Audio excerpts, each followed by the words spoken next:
Acompanhe a partir de agora mais um podcast do Preto no Branco. Programa de hoje: Batendo o Guizo, o veneno da política com Miguel Dias. Um oferecimento do Grupo Mantovani, investindo no presente, construindo o futuro. Alô, amigos, um grande abraço. O nosso podcast Batendo o Guizo, o veneno da política, em mais uma edição, na série de podcast aqui da casa, o nosso Preto no Branco, já a caminho do 5º ano de circulação ininterrupta, já circulou na sexta passada e já estamos preparando a edição da próxima sexta-feira. Temos aqui 2 assinantes do Preto no Branco. Temos a vereadora Lilian e o ex-vereador Paulo Porto. E, em nome deles, agradecemos a todos que nos apoiam, nos acompanham, nos incentivam, com certeza. E aqui, em relação ao podcast, meu caro Paulo Porto, agradeço a gentileza da sua presença, mas quero começar, numa deferência à mulher, às damas, com a vereadora Lilian, que não gosta muito, assim, que a gente se refira a ela como a esposa do Paulo Porto. Uma vez ela disse para mim, quando falar em mim, fale professora Lilian, vereadora do PT. Amo o Paulinho de paixão, mas o Paulinho é o Paulinho e eu sou eu. Continua pensando assim, vereadora Lilian? Satisfação em tê-la aqui no nosso programa, agora como prefeiturável do PT. Pois é, Miguel, muito obrigada pelo convite, uma alegria estar aqui. Esse espaço tem sido muito importante, né, para as ideias circularem aqui na nossa cidade, para o bom debate acontecer. Já sabe que, aproveita um gancho, a característica que é assim, a gente se mete. Um internauta que nos acompanha, inclusive também assinante nosso, esses dias, foi quinta-feira, mandou uma mensagem: Miguel, você está dando muito espaço para as esquerdas. Viraram esquerda. Será que dá para o Pacheco dar uma entrevista lá? Essa foi uma pergunta. Né? Claro que eu respondi que o Pacheco fala aqui a hora que quiser. Perfeito. Mas olha só como é que o pessoal reage. Tá, né? vendo? Muito bem. Então, a sua questão sobre eu continuar insistindo para não ter uma identidade política com o Paulo é pelo caráter machista mesmo das nossas relações, sobretudo no espaço da política, um espaço predominantemente masculino, né? E pela história do Paulo ter feito 2 lindos mandatos e na sequência, né, quando ele deixa de ser candidato para ser candidato a prefeito, que eu assumo uma candidatura e agora um mandato. Então, a tendência de identificar é muito grande. Por isso eu escolhi como nome político professora Lilian, pela minha identidade profissional, e, né, que é o que me identifica efetivamente. Então tem isso, mas também tem uma insistência que as pessoas consigam me olhar como figura pública, como agente político dessa cidade, independente, né? Claro que a gente constrói junto toda a nossa vida, inclusive as questões políticas. Agora, pelo que observamos, a senhora tem sido feliz nesse objetivo de construir Sim. o seu espaço. As referências aí em relação ao seu trabalho são bastante elogiosas. E agora, já na sequência, a senhora vai nos falar da pré-candidatura à prefeita de Cascavel. Uma coisa, acredito, esteja levando a outra, né? Mas daqui a pouco a senhora fala sobre isso. Ex-vereador Paulo, assessor lá da nossa Itaipu, eu sei que por questão técnica nós não podemos aqui falar e detalhar pautas da Itaipu. Sim. Que o senhor está lá num setor que já noticiamos aqui, é um setor que trabalha com a questão da política indígena, né? Aqui na nossa região e tal, e a Itaipu, nesse momento, está investindo bastante nisso aí. Mas uma hora oportuna, nós vamos tratar em relação a isso aí. Agora, a pergunta política é a seguinte: por que o senhor não e a vereadora Lilian é a pré-candidata? O senhor fugiu da raia? Essa pergunta é ótima. Primeiro, prazer estar aqui. Como a Lilian disse, é um veículo muito importante para a gente romper o cerco midiático de Cascavel. É um veículo democrático e que atende a todo mundo, né? Inclusive a setores diversos da sociedade. Então, primeiro, parabenizar. Tudo que é rádio aí, em tudo que é televisão, né? A professora Lilian, que é um pouco mais. Quando me convidam, sim. Não é excluída, mas é colocada meio de lado na pauta, sim. né? Depois eu vou perguntar para ela sobre isso. Mas sobre a questão da candidatura. Nós tínhamos 3 candidatos, 3 possíveis candidatos com muita qualidade. Meu nome, Paulo Porto, Lemos, que não preciso falar do Lemos, deputado mais votado do Paraná. Então a Lilian, eu e Hernani, 4 candidatos. Que nós, com muita qualidade. Porque para o PT é fundamental ter uma candidatura de qualidade em Cascavel, porque é um polo regional. E pouca gente sabe disso. Quando você é candidato em Cascavel, a televisão aberta vai em muitos municípios. Então tem municípios pequenos, como Guaíra, ou menor que Cascavel, Terra Roxa, né? Não pequenos em importância, mas em tamanho, em população, e a propaganda gratuita vai para lá. Então, ou seja, a gente debatendo aqui acaba reverberando de maneira positiva no PT, por exemplo, de Guaíra. Então, é muito importante ter uma candidatura em Cascavel por ser um polo regional. Nós temos esses 4 bons nomes. Numa avaliação muito coletiva, muito democrática, nós entendemos, eu entendo, que o melhor nome nosso, sem nenhum demérito para ninguém, hoje é Lilian. Por quê? Por ter um mandato excepcional. Tem um mandato que nos orgulha muito, é a pessoa hoje que tem mais, talvez, por ter mandato, você tem uma visibilidade maior e conhece mais a cidade, né? Ou seja, alguém que está pensando na cidade o tempo todo, que é o caráter do vereador. E essa eleição, Miguel, eu aposto que vai ter uma coisa diferente. Essa eleição vai ter um voto feminino muito forte. E eu acho que a Lilian, porque não basta só ser mulher, né? Tem que ser uma mulher que é progressista, né? E a Lilian, eu acho que ela traz esses atributos. É alguém muito preparada, conhece a cidade, tem um mandato com muita visibilidade e vai ter condições de estar navegando nesse debate, né, mais de gênero. Então, eu acho que para nós ninguém abriu mão, mas a gente entende que de todas é a melhor situação, o melhor cenário para o PT. Vereadora Lilian, a senhora acha que a mulher vai fazer algo inédito e, assim como provavelmente votou na senhora Elabete para serem vereadoras depois de um longo tempo sem a representação feminina, agora poderá surpreender, vamos dizer assim? Eu espero que sim, mas o que me parece que é um movimento progressista, sim, né? Progressivo, quer dizer, é um movimento que vem crescendo. A ideia da representação ganha muita força com a pauta identitária, né? Eu acho que o que tem que mover o debate da política é a questão de classes, de organização da sociedade, da produção da riqueza, da distribuição da riqueza. Mas a identidade é muito forte. Quando as pessoas se reconhecem naquele que os representa, isso ganha uma sobreforça, né?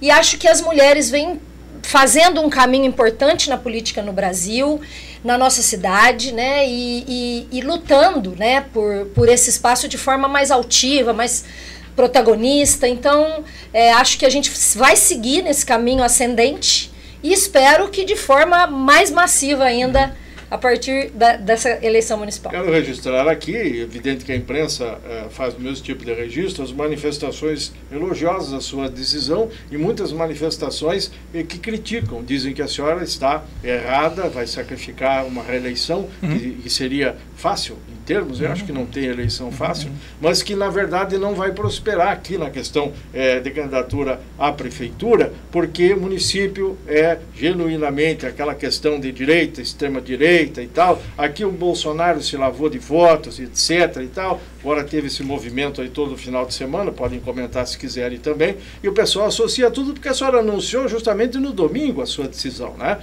O release colocou aí. A senhora acha que essa questão aí de colar no Lula e as críticas da direita local e tal, podem influenciar contrariamente o eleitorado ou se supera isso? Eu penso que sim, na medida em que essa cidade é pautada pelo pensamento conservador, né? E muito presente nos espaços da mídia, da comunicação social como um todo, nas redes, porque a cidade é majoritariamente conservadora. E até porque a imprensa ela pertence a conglomerados, a grupos diferenciados e politicamente bem definidos. Perfeito, perfeito. Então, acho que isso seguirá se impondo. Mas, para além disso, tem um mundo real. Tem o mundo real, tem a vida cotidiana melhorando, tem um ano de governo Lula com muito avanço, a retomada de todos os programas sociais, tem aumento real do salário mínimo, tem investimentos e, sobretudo, a economia girando de forma a impactar o mercado, impactar os mais... quem torcia contra, né? Precisa reconhecer que este primeiro ano do governo Lula foi fundamental e, infelizmente, as forças políticas da cidade de Cascavel se negam a essa interlocução. Então, entre o movimento da construção discursiva e o mundo real, eu sempre acredito no mundo real. A senhora não terá dificuldade em contra-argumentar? Ah, não terei, porque nós temos a realidade. Sabe que será uma campanha dura, né? Vai ser uma campanha difícil, eu sinto, né, das outras vezes que estive aqui falei sobre isso, né, o fato de ser a única vereadora de oposição à prefeitura, né, a gente vota com a prefeitura todas as vezes que entende que os projetos favorecem o conjunto da cidade, mas que faz fiscalização efetiva, né, do Poder Executivo, por exemplo. E esse movimento mostra como são as reações, né? As reações são muito pesadas. Nesses 3 anos aprendi muito, sofri, chorei, teve baixos e altos, né? Mas aprendi muitíssimo e entendo que o desafio de defender o partido e esse belo projeto que a gente retoma é muito maior do que qualquer outra questão. Então nós estamos prontíssimas, animadas e com muito apoio. Nessa questão de sofrer e chorar, há quem diga o seguinte, que a senhora não teria ainda a estrutura emocional necessária para um projeto, um desafio dessa envergadura. Né? O que a senhora acha? Eu acho que a senhora responde? Eu respondo que a gente só aprende vivendo. Né? Eu sou uma estudiosa, sou pesquisadora de políticas sociais e me formei, né, me constituí profissionalmente na vida acadêmica, onde a gente estuda, onde a gente lê a representação das coisas. Mas a vida se vive nas relações sociais. E tudo a gente aprende fazendo. Então, eu não estava pronta para ser vereadora quando me elegi. E aprendi a ser vereadora com disposição, com determinação, com disciplina, porque eu sou CDF, muito determinada. E aprendi, tenho aprendido, seguirei aprendendo. E entro nesse novo desafio, aceito esse novo desafio, dizendo... Ninguém está pronto até começar a se fazer pronto. Então, me sinto muito fortalecida. As forças partidárias se unificaram de forma absurda. Todo mundo sabe como, né, o PT é um partido muito democrático, com muitas correntes. Ontem o Diretório Municipal, ao defender o meu nome, foi unânime, com apoio de todo o espaço. Então, assim também no PT estadual, no PT nacional. Então, eu não estou pronta porque nunca fui candidata a prefeita, mas em sendo, já começo a ficar pronta. Não vai ter choradeira, então. Vai ter muito debate e muita demonstração de conhecimento. A senhora há de convir que uma eleição para o Legislativo, no caso muito agora diferente. Nós chamamos de eleição proporcional, né? É completamente diferente, sim. Exige muito mais do que a majoritária, sim. Ou seja, de prefeito. Vice não precisa saber muito. A senhora está por dentro do que seja a prefeitura hoje, nessas 2 gestões do prefeito que desembarca em 2025? Antes de te responder, eu vou pedir licença para falar um pouco da choradeira.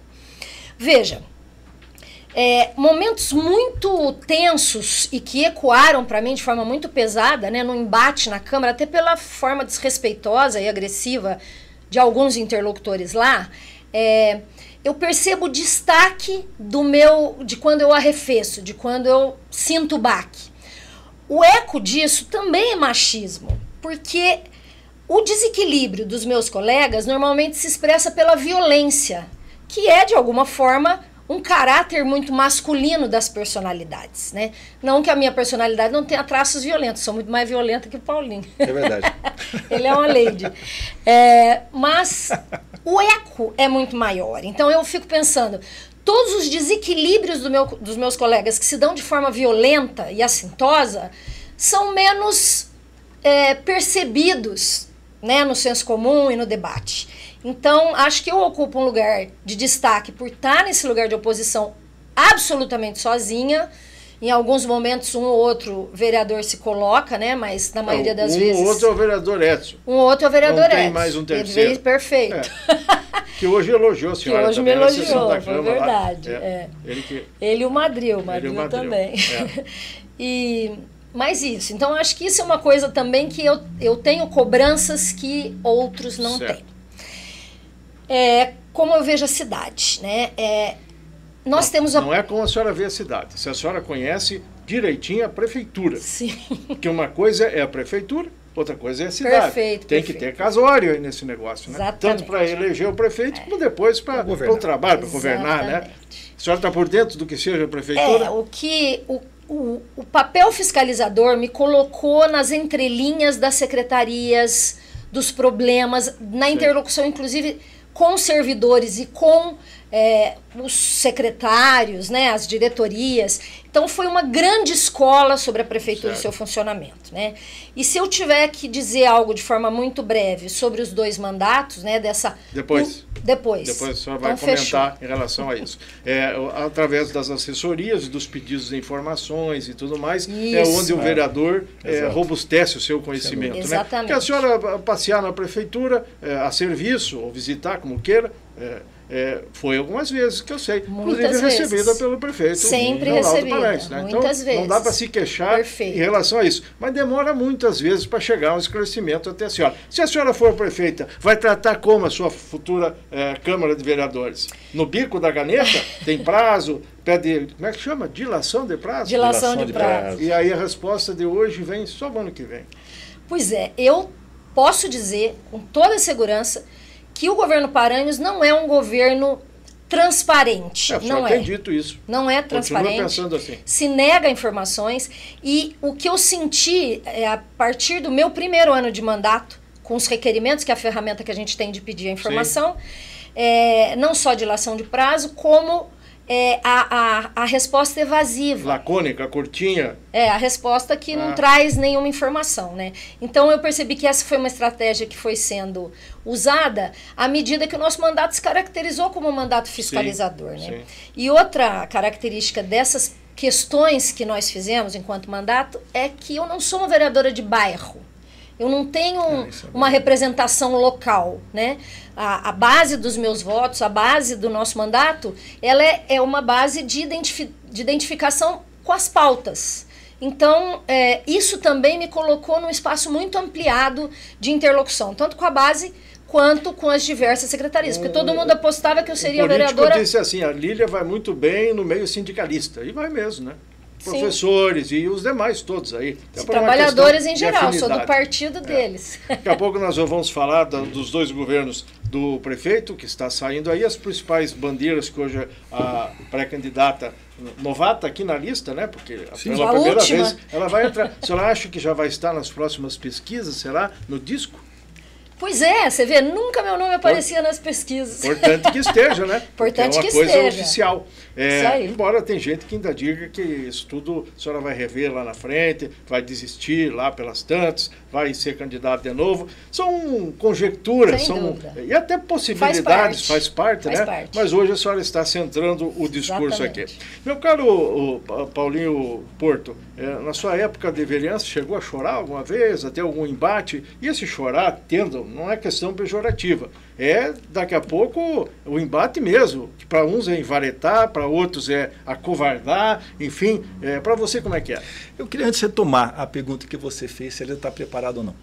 Tem um poema do Antônio Machado, que é um poeta espanhol, que ele fala assim, caminhante não há caminhos, faça caminhos ao caminhar. Você vai se construindo no percurso. Eu agora vou falar como primeiro damo, não como ex-vereador. Pré-candidato a primeiro damo. Pré-candidato a primeiro damo. É um leite. Como companheiro da Lília, há muitos anos. A Lília é uma pessoa obstinada. O que ela pega, ela faz direito. A Lília foi nossa, eu falo isso com muita tranquilidade, que quem fala não sou eu, quem fala isso é a Unioeste, foi nossa melhor pró-reitora de graduação. De longe, pelo que ela fez como pró-reitora de graduação, que é um cargo dificílimo de gestão. Dificílimo. Ela foi presidente do sindicato, foi uma excepcional presidente do sindicato. E está sendo uma excepcional vereadora, né? Então, eu não tenho dúvida que é o nosso melhor nome. E caso essa pré-candidata virar candidatura e se eleger, vai ser uma gestão para entrar para a história de Cascavel. Nós e o PT, eu e o PT, não temos dúvida disso. Então, a escolha dela foi uma escolha muito lúcida e, felizmente, ela topou. E é verdade, ela abre mão de um mandato seguro, nós sabemos. Hoje nós temos 21 vereadores. Dos 21, eu não vou dar os nomes, né, mas eu tenho 3 que estão, para mim, dificilmente não se reelegem. Vou dar o nome deles aí por questão de gentileza em relação aos outros. Mas a Lília está entre esses 3. Isso não sou eu que falo, é o meio político que fala, o meio mineral fala isso, né, o mundo mineral fala isso. Então, ela abre mão de um mandato seguro para uma tarefa duríssima, para uma cidade dificílima, mas se alguém tem condições de levar a cabo essa tarefa, para mim hoje, dos quadros do PT, é a professora Lília. Então não é que a gente, assim, foi uma falta, foi assim a melhor escolha Né? Agora, qual a pergunta que você fez? Se você apanhou quando era vereador, Rapaz, e como é que você reagia? muito. Teve gente aqui da atual legislatura, não vou citar o nome também por uma questão de delicadeza, né? Às vezes eu cito aqui e tal. Você é menos delicado que eu. Hein? Você é menos delicado que eu. Não, o vereador disse assim, quando estava aqui o Paulo Porto não fazia essas coisas que a senhora faz aqui. O Paulo Porto era uma beleza, era um doce para se trabalhar, fofinho. Os caras, eles dizem verdade, lá. É verdade. Então a Lília, ela tem um perfil muito diferente de mim. As pessoas confundem às vezes, né? É um mandato muito distinto do meu e melhor, eu acho, até por essas qualidades. A Lília tem um mandato mais empoderado. Até porque ser mulher numa estrutura machista que nem a nossa, tem que ser mulheres empoderadas. Senão não se impõe, né? Obviamente. Então eu tenho um perfil mais diplomático que a Lília. A Lília tem um perfil mais aguerrido. E que eu acho que para o momento histórico que a gente vive, é um excelente perfil. Né? Eu acho que nos representa de maneira mais adequada. Né? Agora, apanhei muito, bati muito. Né? Eu tive a sorte de ter bons debatedores na minha época, coisa que a Lília às vezes não tem. Né? Eu tive o Gugu Bueno, com toda a diferença que eu tenho com o Gugu, é um bom debatedor, era muito bom debater com o Gugu. Na minha época o Rômulo estava menos à direita, estava mais interessante, também debates muito bons com o Rômulo. Né? Eu tive debates com o Ney Raverotti, tive debates com o Frari. O Frari, quem lembra do Frari, é uma pessoa de direita, conservador, mas foi um excelente mandato na perspectiva do Frari. Né? Então eu tive a sorte de ter legislaturas com bons debatedores. Briguei na disputa política da tribuna, apanhei muito, bati muito politicamente, e assim... E claro que às vezes tem momentos abandonou o legislativo? Não quer saber mais? Ou alguns dizem assim, o Paulinho está fazendo o pé de meia e a cama... Pé de meia, quem me dera. Não, tem gente que diz que o senhor ganha em dólar. Meu Deus, que sonho. Sabe? Depois o senhor nos faz se quiser. Que sonho. Não, fala quanto eu ganho aqui para vocês. Mas, que o senhor quer ser deputado em 2026. Então não interessa o senhor ser candidato agora aqui municipal, ficar preso no município, fazendo uma campanha restrita e tal, porque a região não vota aqui, e deixar de fazer o seu trabalho. Procede isso? Não, eu estou num trabalho, Miguel, que eu lutei a minha vida inteira. Eu trabalho com questão de desde 90, então já vão quase 30 anos, né? E desde que eu cheguei em Cascavel, em 2099, eu venho trabalhando com os Lavá Guarani da região oeste. Qual que é o meu grande debate desde sempre? A dívida que a Itaipu tem com essas comunidades. Inclusive, eu fui muito crítico ao SAMEC.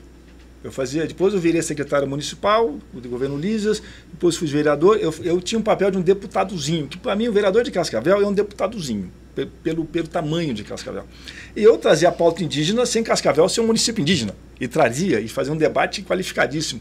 Então, hoje, está onde eu estou, a convite do Enio, ex-deputado federal, e hoje presidente da Itaipu, a convite do Carbone, para fazer o debate da reparação histórica, é como se eu estivesse encerrando um longo ciclo. Um ciclo que eu participei desde o início. Então, é uma coisa... Oportunamente vamos falar sobre privilégio, isso específico aqui. Né? Então, assim, te respondendo... Mas queremos saber do salário. O salário, hoje eu ganho exatamente o que eu ganho na Unoeste. Eu ganho 11,5 mil na Unoeste, 12 mil, que é o que ganha o doutor, porque quem paga a minha folha salarial, quem paga a Unoeste. Eu sou cedido. Não é Itaipu? Não é Itaipu. Isso é fake. A Itaipu... O senhor é cedido? Cedido. Então, a Itaipu... Licenciado ou cedido? Cedido. Qual é a diferença? Cedido. É assim, a Itaipu, para falar que não é nada, o meu contra-cheque da Itaipu é 1.800 aproximadamente, que é a diferença. O resto é a Unoeste. Então, ou seja... A diferença entre o cargo que ele ocupa... Isso. Só para esclarecer, é importante. Fala uma coisa errada. Até é importante, entra no portal da transparência, eu sou servidor público. Eu não tenho por onde, né? Certo. Então, ou seja, isso... E para mim nunca foi problema, porque eu estou fazendo algo que eu acredito muito. Né? Muito bem. Então, uma hora vamos falar a respeito disso aí. Mas é bom combater as fake news. Já estamos pleiteando aí para o senhor conseguir lá uma autorização para nós falarmos do trabalho que o senhor realiza aí na matéria indígena. Vereadora, são 8.700 servidores públicos, tá? Números meio atualizados. E eu quero crer que mais 300 estagiários. Que dá para dizer que são servidores também, não dá para dizer que não. Então isso aí dá, somando, se a minha matemática não é ruim, 9 mil servidores. Uma folha salarial mensal hoje 55 a 57 milhões de reais todo mês. Né?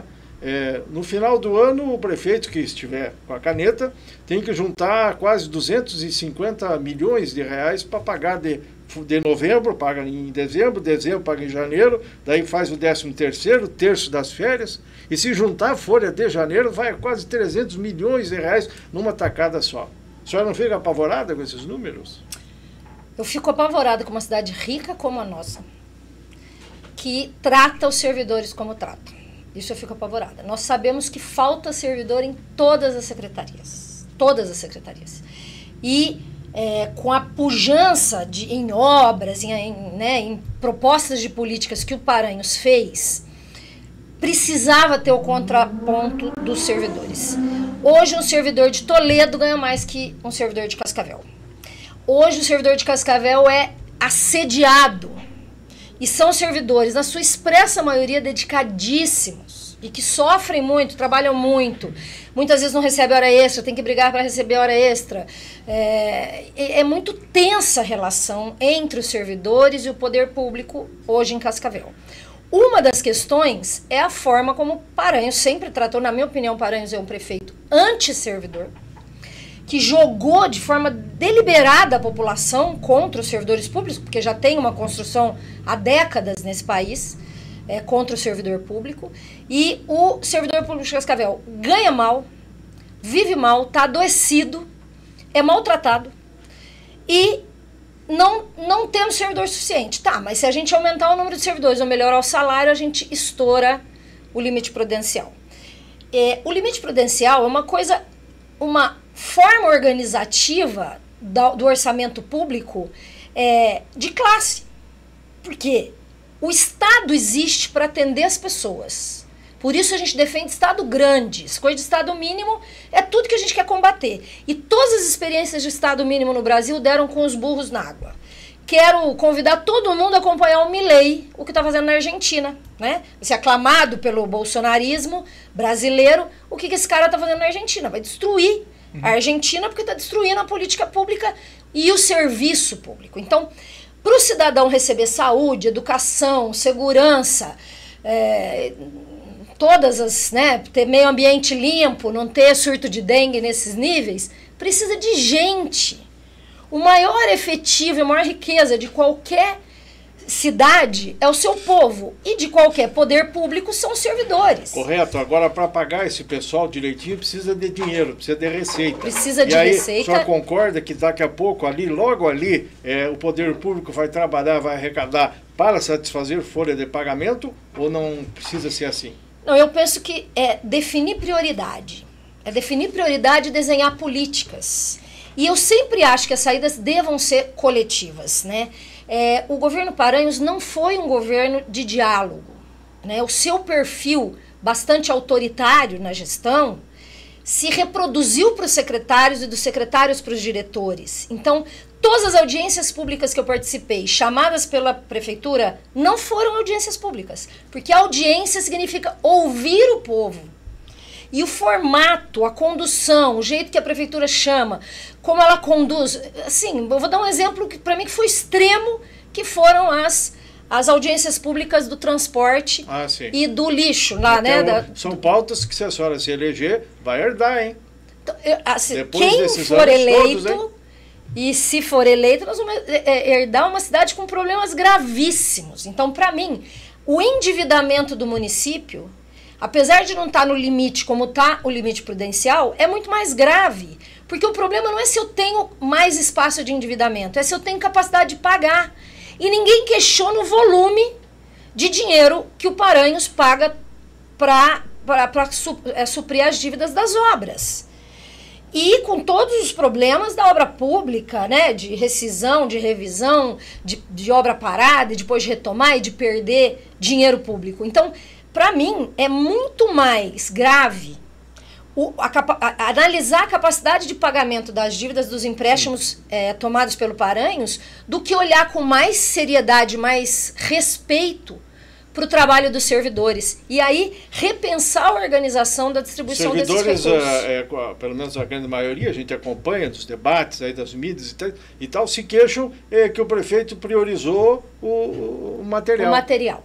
A obra, o investimento, a avenida, exatamente, o empréstimo e tal para a construção, e não priorizou a reivindicação. Né? Miguel, nós vimos o prefeito... O que acontece? O Paulo sabe disso, e os que acompanham a política brasileira do modo geral sabem disso. E muita gente diz assim, não, vai governar para pagar salário, vai ser uma prefeitura que só vai dar assistência para os municipários ou vai tratar a comunidade, né? Tá. A senhora concorda com isso? Quero falar duas coisas sobre isso. Vou falar duas para não esquecer.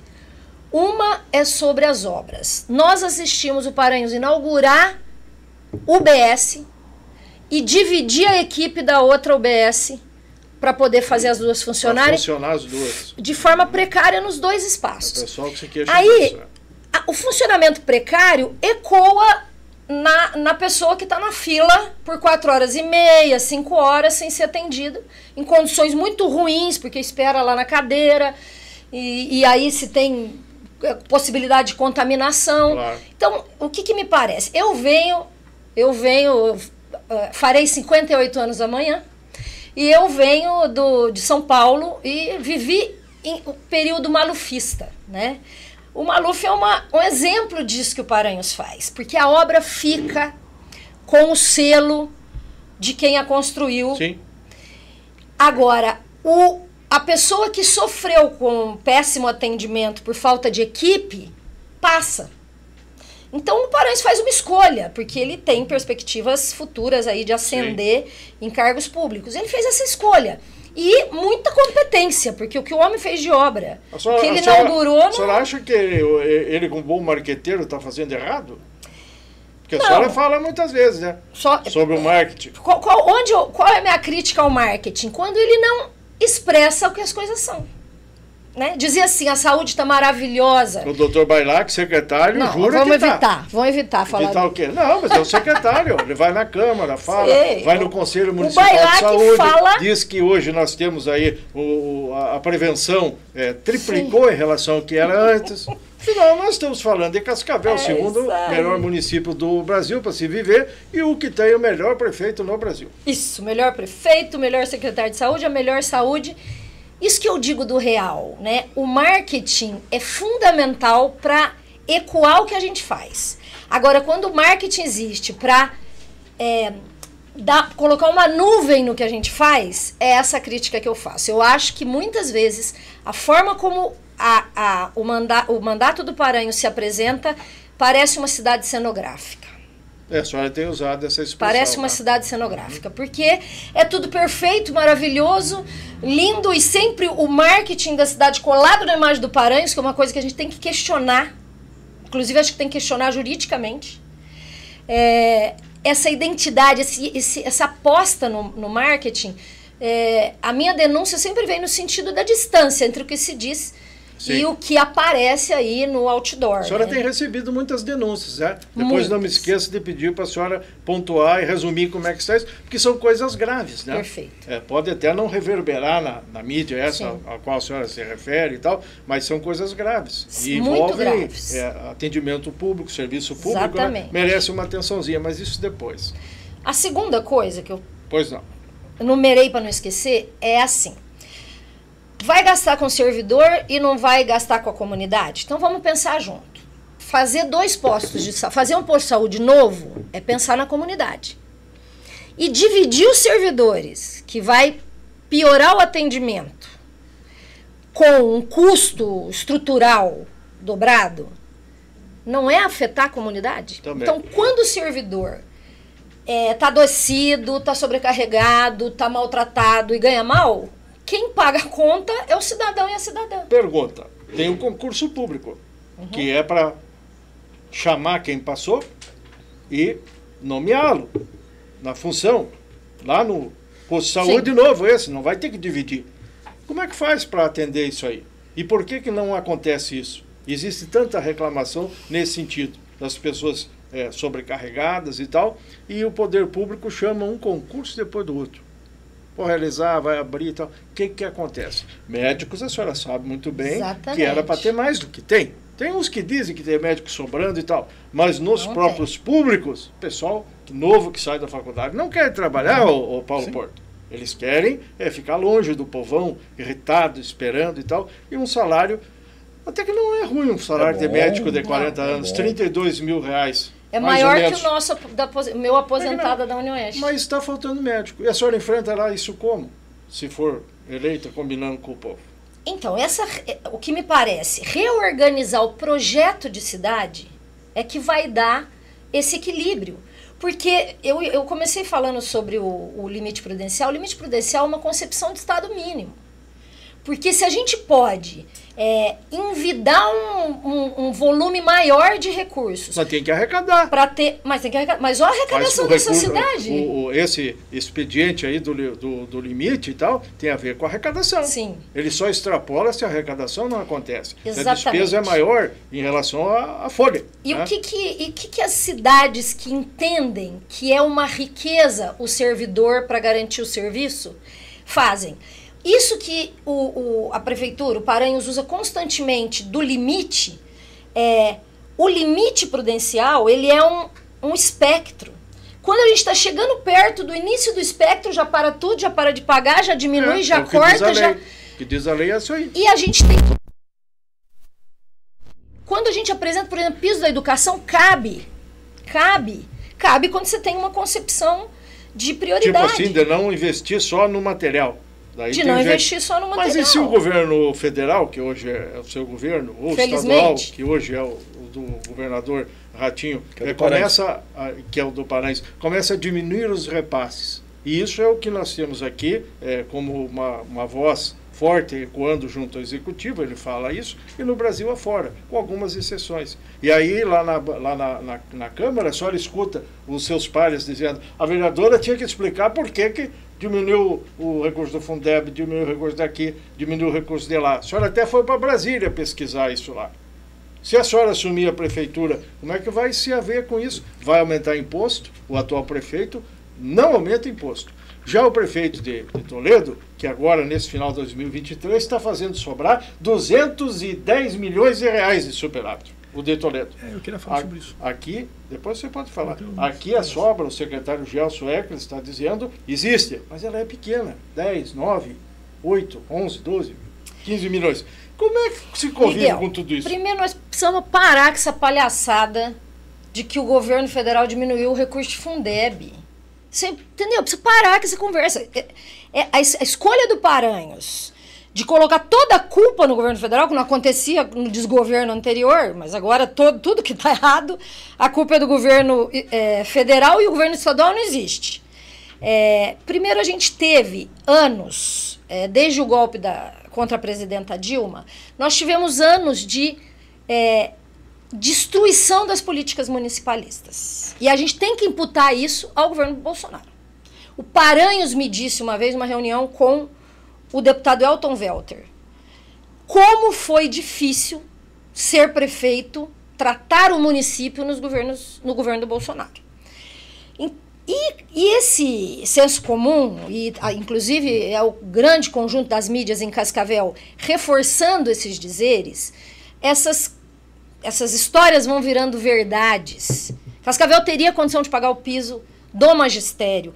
O piso da enfermagem, Cascavel, sendo a cidade que é, não pagar o piso da enfermagem, simplesmente um crime. Um crime. E existe o limite prudencial da folha e existe os recursos fora da folha que podem garantir, por exemplo, todas as terceirizações, todos os outros caminhos aí de garantir serviços de melhor qualidade com mais gente. Mas não precisa aumentar imposto? A senhora seguiria essa linha? O que eu queria dizer é o seguinte, a gente precisa olhar, e aí a nossa campanha vai ter essa tarefa de demonstrar que não é verdade que o governo Lula constrange os municípios.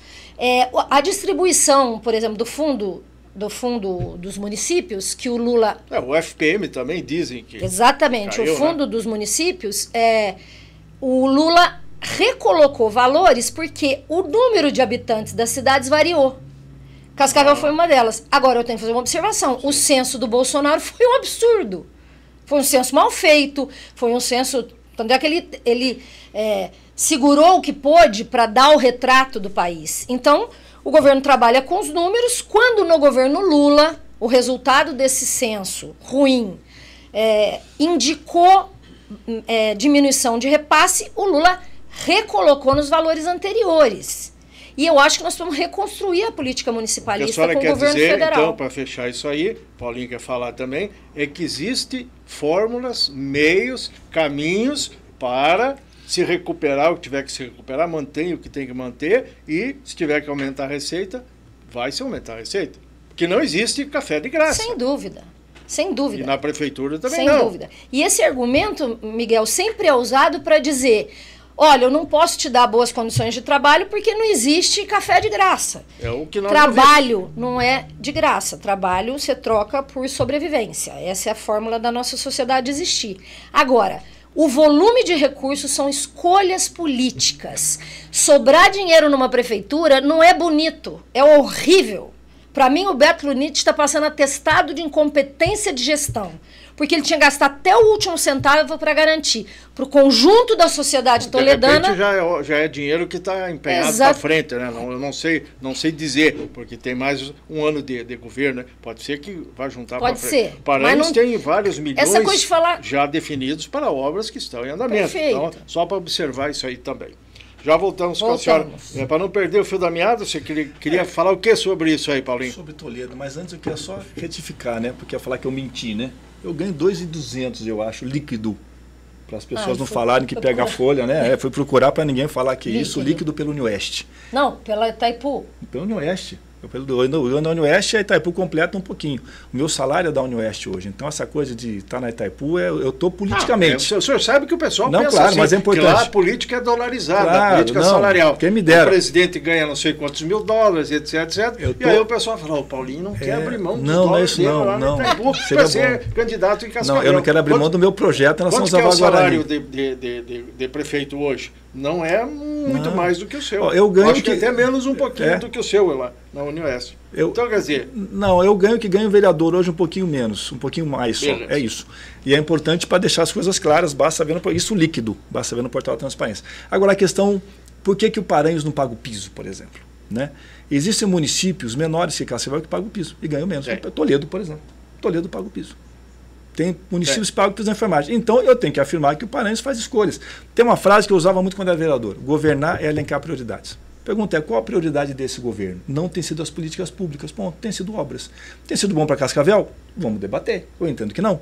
Entendo que não, porque quando você abre mão de política pública, você prejudica quem? Quem está na ponta. Porque quem que necessita da política pública?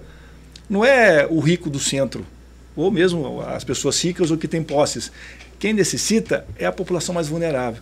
Então, quando você precariza o servidor público, você está abrindo mão de fazer uma política para quem mais necessita. Então, falar que um governo é humanizado, quer dizer, ou humanista, quer dizer, ou trabalhar com essa lógica, né, de um governo para as pessoas, mas não prioriza as pessoas, claro que isso é marketing. Saúde, né? Humanizada, né? Não é verdade, né? Basta ser nas nossas UPAs.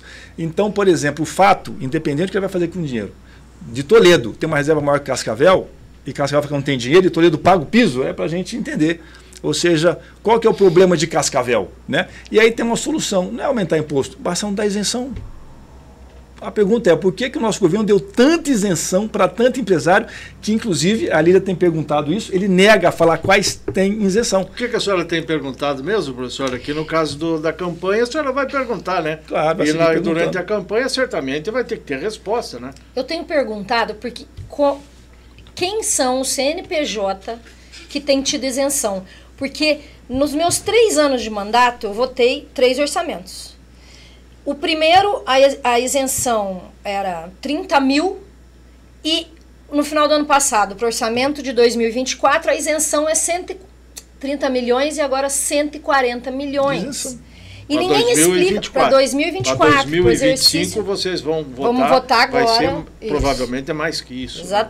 Então, tipo, então, a senhora, dizer, se conseguir assumir lá, vai assumir com um orçamento que vai ser votado agora, no atual governo, esse ano. Exatamente. Né? E aí vai ter uma isenção já para calibrar nesse volume aí, milionário. Né? Milionário. Miguel, mas ela é decorrente de lei, viu? 140 milhões. É por isso que a gente precisa ver, interessante, Miguel. Ela é decorrente de lei, não é da vontade política do prefeito.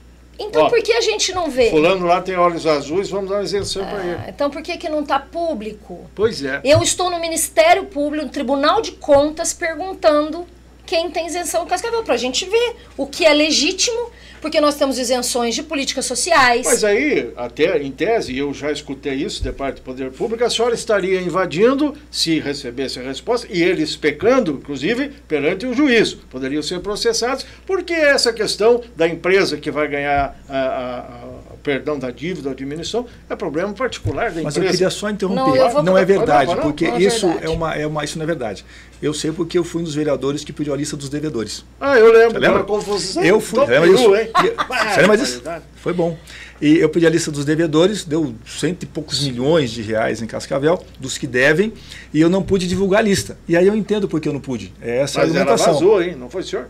Eu? Não, ela vazou. Ela vazou? Vazou. Inacreditável, Miguel. Ela vazou. É verdade, ela vazou. 100 e poucos milhões de reais. E por que eu não pude divulgar como eu queria divulgar? Sim. Porque a lei não me permitia. Por quê? Porque essas pessoas estão recorrendo ver se devem ou não. Aí tudo bem. Mas isenção não. Isenção não tem nenhum problema de divulgar. Nenhum problema de divulgar. Não é dívida. Então, por que eu, cascavelense, não posso saber quem que foi isento? Vamos supor que eu sou empresário cascavelense. Não fui isentado. Eu quero saber por quê. Eu quero saber por que o meu vizinho foi e eu não. Mas só para completar, eu quero saber qual o benefício para Cascavel da isenção. Porque qual a lógica da isenção? Eu vou isentar para você não pagar e reinvestir em serviço. Será que estão reinvestindo? É quase uma folha de pagamento. Não tal de perda de receita? Como é que é? É perda de receita, claro. Perda de arrecadar. Deixamos de arrecadar. Quando você abre mão. Renúncia. Renúncia de receita. É uma renúncia de receita. É uma discussão. Né? Voltando para a professora Lília, e ainda, sem a senhora perder o seu raciocínio, que aqui a gente se mete e tal, é meio complicado, né? A senhora falou lá na tribuna, sim ou não, né? Os empresários que são o quê mesmo? Foi aquele termo famoso lá e tal. Como é que é? Eu disse que os rentistas são parasitas do Estado. Então, a senhora, no entendimento de muitos, vão lhe perguntar nos debates se a senhora continua pensando que o empresário de Cascavel é parasita, né? Então, nesse contexto todo de arrecada, de ver, de como é que faz, não faz isento e tal, entra a figura do empresário. A senhora está dizendo tudo isso porque é contra o empresário. Contra o Ótima questão, obrigada por falar disso. Então, primeira coisa, renúncia de receita por isenção é proibido por lei a divulgação do CPF. O CNPJ não é. Resposta do presidente do Tribunal de Contas do Paraná a mim. Aí eu falei, mas eu peço e não recebo. Vou ao Ministério Público e engavetam. Aí ele disse, peça para o tribunal. Foi o que a gente fez. Então vamos aguardar. Este debate e aquele discurso em que eu digo que rentistas no Brasil são parasitas, se dava no meio de uma questão parecida com essa que nós estamos falando, porque estava ali a SIC, o chamado G8, para pedir isenção de IPTU para a sociedade rural. Isso mesmo, era o projeto. Então, imagina, uma cidade que nem a nossa, vai isentar a sociedade rural. Só tem alguma coisa contra os ruralistas? Tenho tudo contra pessoas que têm condições de contribuir com o fundo público, porque é do fundo público que sai a condição e a qualidade de vida em geral, e todos os pequenininhos pagarem e os grandões não pagarem. Tenho tudo contra. Hoje li que o Haddad está levando para o G20 o debate da taxação de super rico. Tem que taxar quem pode pagar. A sociedade rural e a Câmara de Vereadores fazer uma lei e pedir para não cobrar IPTU de quem pode pagar, enquanto o pequenininho paga, ou senão vai ter problema lá na frente. Isso é um nível de injustiça, de desrespeito, de absurdo que esse país tem que superar. O mais triste é que os pequenininhos e os médiozinhos ficam fazendo esse tipo de jogo. Então, você é contra o empresário? Claro que não. O empresariado é o grupo que move, sobretudo, a mão de obra e o trabalho que produz a riqueza. E o que eu disse para aqueles senhores daquele dia? Quem faz o lucro de cada um é o trabalhador, que vai pagar imposto, vai pagar IPTU.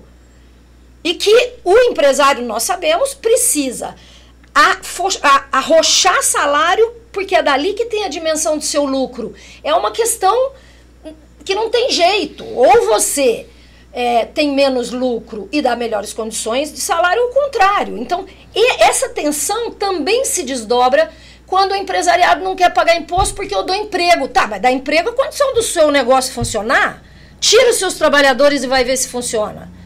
Entendeu? Então, essa é a minha questão, pra gente jogar limpo. Vamos jogar limpo. O empresariado se acha Deus na terra porque dá emprego. Não dá nada. Ele compra força de trabalho na medida do seu crescimento. E ele dá mais emprego quanto mais ele tem retorno em trabalho. Então nós precisamos parar com essa lenda de que são intocáveis. E eu não chamei empresário de parasita, eu chamei rentista de parasita. Em Cascavel tem vários. Fechando essa rosca aqui, se tem mais alguma coisinha para falar, vamos avançar, porque o tempo já está curto. Só lembrar... Vocês precisam sair e o Precioso ali daqui a pouco começa a fazer assim, com as mãos ali. Não, eu quero só lembrar que essa tentativa, esse projeto de lei de isentar a cidade rural, não é a primeira vez, é a segunda tentativa. A primeira vez eu era vereador e votei contra. E só não foi para frente porque era em período eleitoral e não podia dar isenção. E eu concordo com a Lília, porque vamos pensar de maneira muito honesta. A gente entende que tem pessoas que têm que ser isentadas. Agora quem? Os vulneráveis que não podem pagar. Quem pode pagar e com todo respeito à rural? A rural pode pagar. Nós temos, vereadora Lília, no seu mandato, já 10 minutinhos, agora vamos ir nos 10 minutinhos que faltam, né? Porque eu preciso que a senhora fale sobre uma outra política. A senhora anda preocupada, tem apresentado trabalhos, discursado e tal, que é a violência doméstica. A senhora acha que a atual administração faz o que pode? A senhora tem alguma ideia diferente para ajudar no âmbito do município? Porque não adianta querer conversar coisas que cabe ao Estado ou cabe à União e não cabe ao município, que depois não vai acontecer nada, né? Sim, eu acho que a questão da segurança é uma questão do Estado.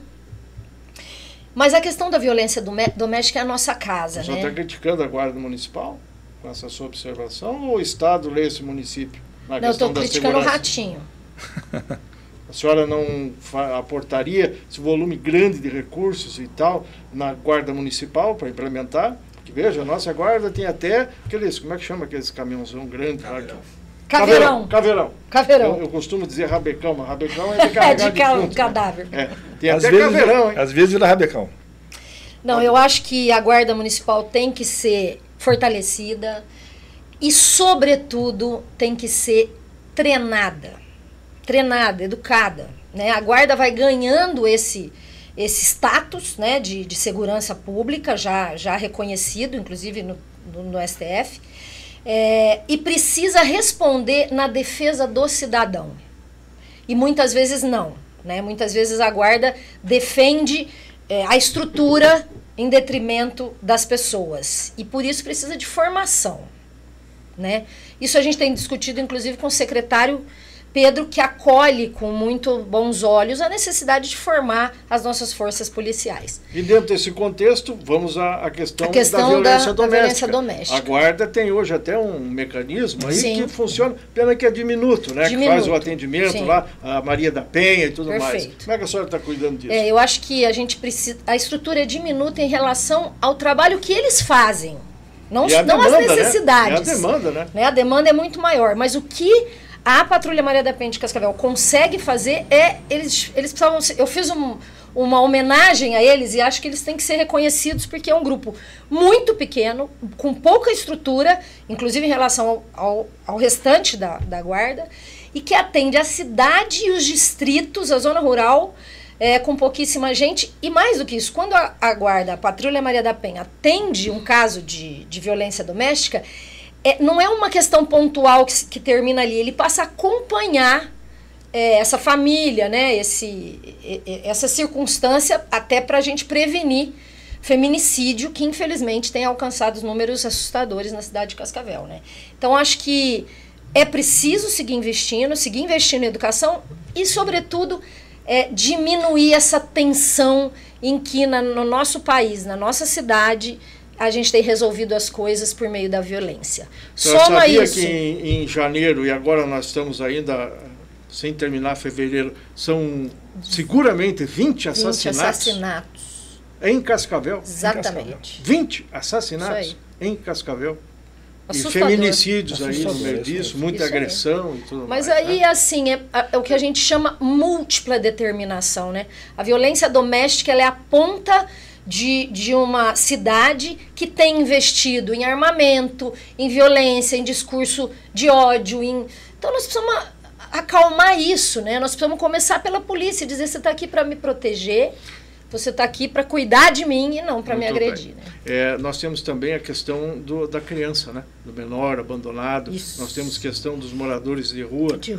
Antigamente tinha 40 aqui, viu, Paulinho? Agora tem 400. E aumentando. E aí como é que faz assistência social? Como é que faz a prefeitura? Sim. É a grande responsável por causa disso. Tem prefeitos de outros municípios que colocam seus andarilhos no caminhão e o caminhão descarrega eles ali na entrada da cidade. A senhora, como prefeito, vê como esse tipo de situação? Primeiro quero elogiar o secretário de Assistência Social. Hudson. O Hudson faz um trabalho extraordinário e tem o pressuposto do direito. Ele organiza a secretaria através do pressuposto do direito. Se tem uma pessoa que, na rua de Cascavel, ele é problema de Cascavel. Agora, como é que a gente faz isso? Otimizando, porque se eu sou uma pessoa procurando emprego, eu venho para Cascavel, porque é a melhor cidade do Brasil, com o melhor prefeito do Brasil, com o maior secretário do Brasil, isso com a maior fartura do Brasil. Eu venho para Cascavel. Mal. É verdade, por essa linha aí. E a gente precisa acolher as pessoas, porque as pessoas são vidas brasileiras, cidadãos brasileiros. Nosso serviço de saúde, inclusive, acolhe aqui na fronteira, inclusive estrangeiros, né? Porque é gente, e gente precisa ser atendida. Então, a senhora está elogiando a prefeitura, né? Sim, estou elogiando a secretaria, aqueles servidores, o Hudson merece, os assistentes sociais, as servidoras, servidores tem uma sensibilidade e essa clareza. É gente em situação difícil. Então, é problema nosso, né?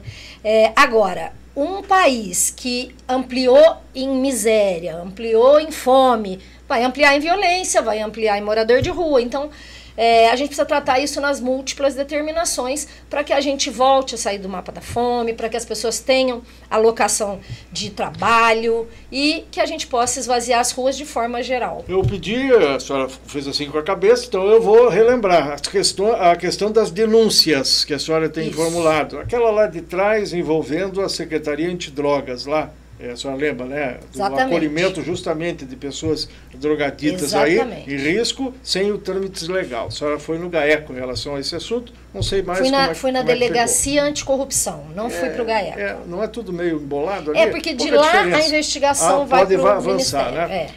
E depois, agora, por último, a senhora fez uma série de leituras na Câmara, dizendo assim, agora são só, como é que a senhora falou? Agora vou só ler.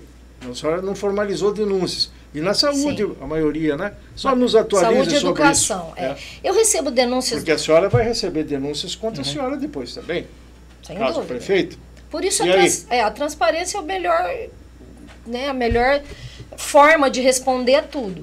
As denúncias que eu recebo cotidianamente, muitas, é o cidadão, a cidadã que está numa situação difícil e fala, aqui, eu vou dar um exemplo da merenda. Em 2023, a merenda foi uma pauta para mim. Por quê? Porque eu comecei a receber mensagem de trabalhadores da educação, de pais, né, de pessoas vinculadas aos conselhos, dizendo, tá muito ruim, a comida tá pouca, meu filho chegou em casa com fome, o meu filho que tem necessidade de dieta especial não tá tendo. Não é que não comeu, né? Não é que não comeu, mas comeu pouco. Porque eu acho que nunca teve uma denúncia de que alguém se passa fome no colégio. Olha, a denúncia que eu li, essa que você faz referência à sessão da semana passada, eu recebi uma denúncia que para uma sala de CEMEI de 20 alunos, a prefeitura mandou, na hora do suco, período integral, 2 litros de suco. A senhora citou. Então era a hora da fruta, e a gente tem todas as condições nessa cidade de ofertar fruta fresca para nossos alunos. Eram sucos com conservantes no Tetra Pak. E a professora me mandou as fotos e disse, deu um dedo na caneca para cada aluno, porque tinha 2 litros para 20 alunos. Então, quando você fala assim, comeu pouco, mas não passou fome, há controvérsias. A secretária teve aqui, a Márcia Baldini, professora, dia desses, e nós falamos sobre esses assuntos todos, e ela nega que tenha qualquer coisa acontecendo que não tenha uma previsão técnica de nutricionistas e tal. Não tem carne todo dia, mas uma hora tem ovo, outra hora tudo mais. Então, o município, ele se exime desse tipo de falha. Então, esse é o marketing que eu digo que a prefeitura faz. Né? Faz um marketing... É mentira, então, na verdade. É mentira. É mentira. A secretária disse em canal público que iria me processar porque eu estava mentindo. Estou esperando. Porque eu recebo as demandas, uma vez acho que eu te disse isso. Como eu recebo muita denúncia, eu não acolho como pauta do mandato a primeira denúncia. Eu espero a recorrência... Sim. Aí uma mãe manda, outra Sim. mãe, um pai, uma professora, uma diretora, uma merendeira. Como essas denúncias se avolumam, a gente vai olhar para isso. Qual a primeira ação que o mandato faz? Requerimento. E aí vem uma tabela, né? Vem uma tabela que está tudo lindo. Não está. A senhora, E aí durante não a está, campanha, não está. É a marketing, senhora vai é marketing trabalhar da isso aí Márcia. também, né? Na verdade, porque esse assunto virá à tona nos Sem debates, dúvida. nas entrevistas e tudo mais, e vai ser necessário esclarecer. Aliás, eu soube que a senhora vai apoiar a candidata de oposição do Sindicato dos Professores Municipais. O nome dela é meio... Gilciane. Gilciane. É verdade? Sim, É mesmo? uma chapa muito combativa, eu conheço bastante a rede e é um grupo com mais disposição de fazer um enfrentamento à prefeitura do que, infelizmente, a direção atual. Por que a direção atual não pode se reeleger? Porque eu sei que essa, eu sei o nome, a Josiane, vai buscar a reeleição. Aliás, com o Sim. apoio do vereador Edson Souza. Vai Exatamente. ser um embate aí. Sim. Ou não? Sim. Sim. A Josiane é muito ligada ao mandato do Edson, que é absolutamente legítimo. Mas a gente sentiu da luta pela database do ano de 2022 para cá, uma atitude cada vez menos representativa e mais tolerante e gentil com a Prefeitura de Cascavel, quando o papel do sindicato é atender os interesses da sua base. Quero convidar a senhora e a Gilciane para vir aqui para um debate. Vai ser um A senhora prazer. topa? Já está Vamos aceito. falar sobre isso aí. Depois vou tentar convidar o atual presidente e o vereador Edson também para vir. Não vou juntar os quatro juntos, porque daí, né, eu também gosto de me meter, ninguém vai entender ninguém. É para separar bem, não tem problema nenhum. Tá ótimo. Nosso tempo está estourando, mas eu tenho que falar da política do idoso, porque hoje eu conheci a sua mãe. E ela é uma idosa. Que Sim. idade ela tem? 82. 82, está forte e Tá está ótimo. firme. E está na sua casa agora, Sim. visitando vocês. E aí, a senhora fala sobre a política do idoso, já nos fala sobre família. Seus filhos estão longe, né? Sim. A senhora esses dias teve que viajar para o exterior, Sim. 3 meses ficou fora da Câmara, para ver os netos e tudo Isso mais, aí. né? Família, como é que é a questão? Então, a minha família, eu sou uma sortuda, tenho uma família maravilhosa. Os filhos já grandes, cuidando da vida, né? O mais velho está fora do país, com os meus netinhos, que é muito difícil, né? Conviver com isso. E os meus irmãos, nós somos muito unidos, né? Nós somos do interior de São Paulo. Mococa? Mococa. E a gente é muito próximo, apesar da distância, a tecnologia nos ajuda, né? A gente está sempre se apoiando. E nesses últimos dias vieram meus irmãos todos, porque meu filho, que mora fora do Brasil, está veio, aqui. tá aí também. Então a gente fez uma grande reunião familiar e hoje eu tive a alegria de levar minha mãe à Câmara. E terminou a sessão, ela disse que não quer mais ver isso não, que é muito feio e que imagino, as pessoas não são muito educadas. Veja a ideia que Não faço, gostou de né? ver, saiu um pouco com a pressão alta. E essa ideia não só ela que tem 80 e que poucos ótimo. anos, mas o pessoal das novíssimas gerações Perfeito. tem essa ideia. Né? Não isso aí. compreende, porque não entende, não tem Exatamente. informação do que é aquilo ali. Isso não faz ideia. E muita né? gente quer ser vereador agora e não sabe o lado de entrada da Exatamente. Câmara nem o de saída. Exatamente. Muito menos o que faz. Né? É Mas isso aí. enfim, Mas eles me dão muita força, me dizem, né, reconhecem que eu sou uma pessoa corajosa, porque eu poderia estar fazendo alguma coisa muito mais tranquila, Sim. estou aposentada, né? a senhora aposentou da Unioeste. Aposentei na Unioeste. Só para concluir, então, nós vamos ter que pensar com muita seriedade a ampliação de política para idoso, porque felizmente a gente tem uma população envelhecendo, que significa que a gente está morrendo mais tarde. Claro. Isso é ampliação da vida. E a necessidade é diferente para cada fase da vida. Seremos 100 mil idosos num curto espaço Num de tempo. curto espaço de E tempo. eu no meio já me E incluo nós lá. queremos estar lá com todas as condições. Agora temos a felicidade aí também, que é uma Sim, coisa boa, já tive conhecendo muito lá, legal. não existia, né? Grande E Hudson. aqui um cumprimento ao Emílio Martini, né? Grande Também, Emílio isso Martini, aí. que foi da secretaria lá, o Hudson também trabalhou. belíssimo e outros tantos. programa. É um belíssimo. Mas Belíssimo. a vida também do idoso não se resume só a jogar Isso truco, aí. ao bailinho e tal. Exatamente. Tem outras coisas mais Nós temos importantes. que pensar aí. essa coisa tem de muitos seguir que não têm estudando. saúde, que não têm casa, Exatamente. tudo isso precisa. Cultura, Cultura o também. acesso a um lazer de qualidade, tudo isso. Vereador, obrigado pela sua presença. Uma alegria, vamos muito liberá-la obrigada, aí. Miguel. Até uma próxima oportunidade. Até a próxima. E vamos acompanhar tudo o rebuliço. Tamo aí, tá? junto. A senhora está se metendo num tiroteio que precisa ter bala na agulha. É ou não é, Paulo? Isso eu não tenho dúvida que a Lília tem. Obrigado pela sua presença também. Eu que agradeço o convite nesse espaço democrático e que sigamos debatendo o Cascavel dessa maneira diversa como esse veículo tem feito. A federação do PT está fechada com a Lília? Ou é só o PT? Não, a Lília é uma pré-candidata do Do PT. PT, só para o povo entender. Sim, é né? uma pré-candidata a federação do PT. tem ainda o PCdoB. Nós temos PCdoB, Rede, PV e PSOL. O Rede e o PSOL, eles são federados, eles não estão na sua federação. Não, são outra federação que está conosco. E sim. trouxe aqui o pré deles, Que é o doutor Boca Santa, sim, grande ali Boca Santa. também, e o Laércio, que é do PSOL, Perfeito. esteve aí, o Toninho Frentista estava fora. Então isso tudo pode aglutinar lá na frente. Claro. As conversas. Perfeito, essa é a ideia, que a ideia é se gente manter amplie o que a gente conseguir ampliar para que a gente venha mais forte possível, porque existe Mas acho muito que o PT espaço. não vai querer ser vice, vai ser querer ser cabeça de chapa. Vamos eu acho. construir, É um achismo sem- meu aqui, né? A gente- Então agora a senhora está na lista dos prefeituráveis, né? E antes da senhora, quem entrou aí, o Precioso me faz sinal lá, que é patrocinador nosso, por isso que eu sempre falo, o Grupo Mantovani, que é do Aham. Fernando Mantovani. Grande Mantovani. Conhece Maior o Fernando respeito. Cara, Mantovani? amigo nosso. É. Também Maior prefeiturável. O prefeitura está andando por aí Sim. e está vendo e tem opiniões. Sim. Temos conversado com ele. Debates e tudo mais, o que é importante. né? Muito dúvida. importante. Então, os nossos cumprimentos a todos esses que estão na lista dos prefeituráveis e ainda dá tempo até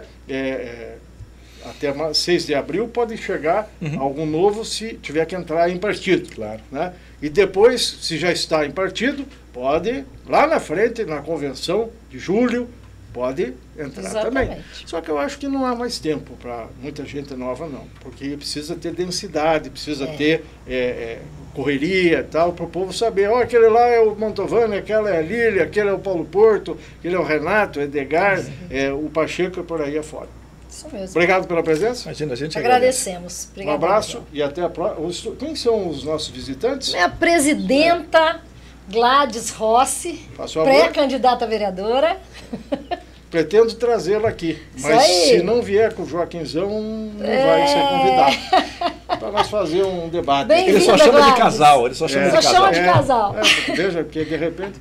Quem é lá? Reverendo Luiz Carlos Gabas, O Gabas. militante Gabas pelos é. direitos humanos, né, um Também. grande companheiro É. nosso. E o.